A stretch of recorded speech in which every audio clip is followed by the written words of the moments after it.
When God loves, your background is irrelevant.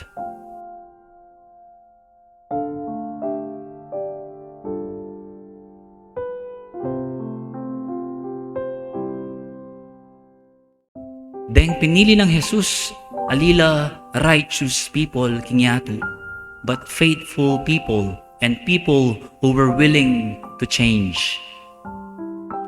When God loves, your background is irrelevant.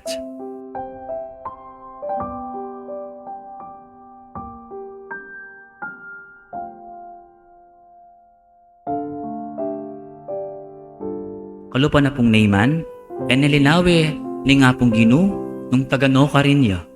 Pero uling sinalpantaya megtrust ya king nga pong Ginu na kumayap ya, ni paldan ya po inayman. Deng apostoles naman, kareng hanggang gewa dang alimayap, ali meging issue ito king Diyos.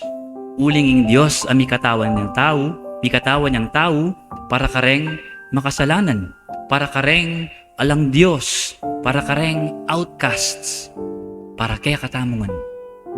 Hopefully, ikatamungan po keni, ading manalbeking kaya katamong live stream, I acknowledge na ikatamungan, kailangan tayo ing Diyos. Uling ikatamungan po, makasalanan, alang malinis kaya katamo.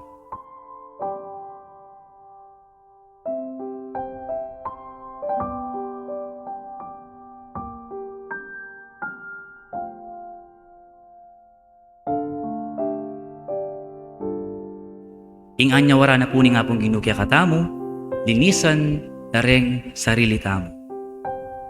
Naaman po, mendiluya king ilog Jordan. Katamo po, mandilo tamong grasya. Makanano tamong pandilo ing grasya. Deng sakramento abinye ng Jesus kaya katamo, may ngari lang oasis of grace. Ing grasya na ning balang sakramento paneyang available kaya katamo. Alayang pipilinan at tao. Mandilo tamo king grasya ning Diyos, ban kanita luminis tamo. Maging puro ing lugod tamo, maging malinis na din kaya katamong intensyones kareng balang aspeto ning biye.